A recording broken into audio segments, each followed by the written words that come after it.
All right, let's dive into a real puzzle, one of the most fundamental concepts in neurology. We're going to tackle the huge difference between upper and lower motor neuron lesions. So here's the mystery right up front. How is it possible that nerve damage, which we think of as causing weakness, can lead to two totally opposite outcomes? One where muscles are rock hard and overactive, and another where they're completely limp and useless. To figure this out, we have to first understand the basic chain of command our body uses for even the simplest movement.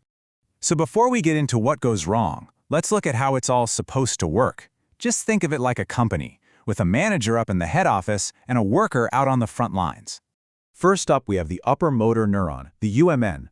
This is our manager. It's sitting up in the brain, in the motor cortex, and it's the one that comes up with the plan. It decides, okay, let's pick up that cup. Then it sends that command down the big information highway, the spinal cord. But here's the absolutely critical part.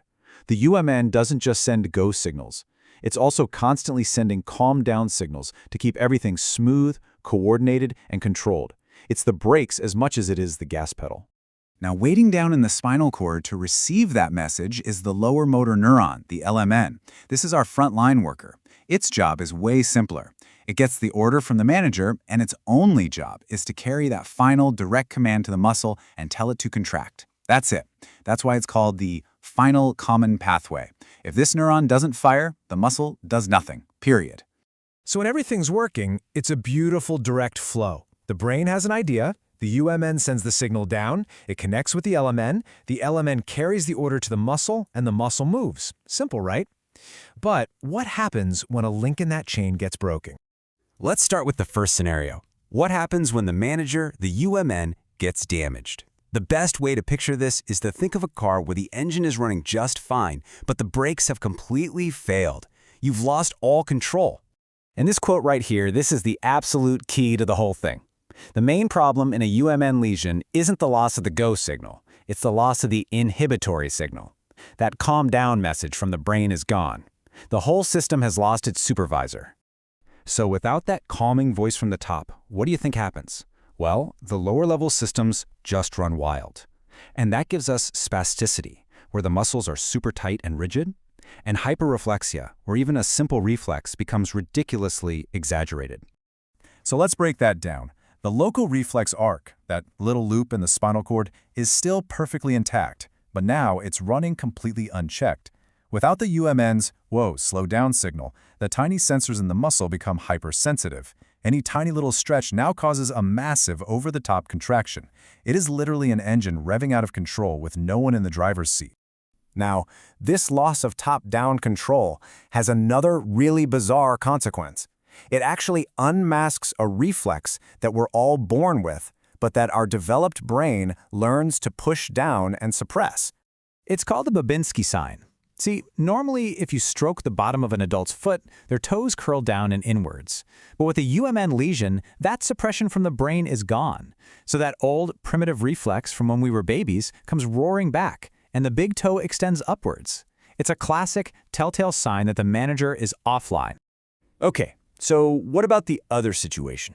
What if the manager is perfectly fine, yelling orders, but the frontline worker, the LMN, is the one that's damaged?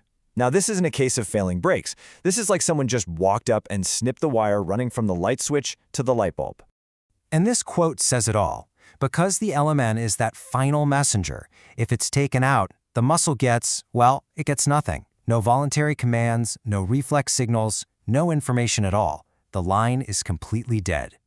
And the result is, you guessed it, the complete opposite of a UMN lesion. You get flaccid paralysis, the muscle is just limp like a wet noodle, and areflexia, which means the reflexes are gone. The muscle can't react because the wire that tells it to react is broken. The mechanism here is brutally simple. No signal can get through to the muscle. It's getting zero electrical input, so it can't contract. Even that local reflex arc we talked about is now broken because its final output wire, the LMN itself, is gone. You can also see this massive difference when you look at muscle wasting, or atrophy. With a UMN lesion, sure, the muscle gets a bit smaller from disuse. But it's still connected, still getting some baseline nourishment from the nerve. With an LMN lesion, though, the muscle has been completely cut off from its life support. It is denervated, and so it wastes away, severely and quickly. And there's one last strange sign of an LMN lesion. As that nerve connection dies off, the muscle fibers themselves start to get unstable, and they just start firing off on their own. These are called fasciculations. You can actually see them, these little twitches under the skin. They are basically the last desperate gasps of a muscle that has lost its nerve supply. The fibers are just firing randomly because their commander is gone. So, we've done it. We've arrived at the solution to our paradox. These completely contradictory signs all make perfect sense once you know which part of the system has actually failed. Let's just lay it all out, side by side.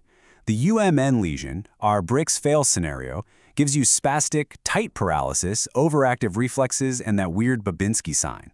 The LMN lesion, our wire cut scenario, gives you the opposite: floppy, flaccid paralysis, no reflexes, severe muscle wasting, and those little twitches. They are two totally different clinical pictures, and now you know exactly why. And if you remember absolutely nothing else from this, remember this right here. This is the ultimate takeaway. An upper motor neuron lesion is a problem of disinhibition, a loss of control. A lower motor neuron lesion is a problem of denervation, a loss of connection. So, the paradox is solved. It all comes down to whether you lost the manager or you lost the worker. It just highlights this incredible, delicate balance that's always happening inside our nervous system, this constant conversation between go and woe. And when that balance gets thrown off, the results really do speak for themselves.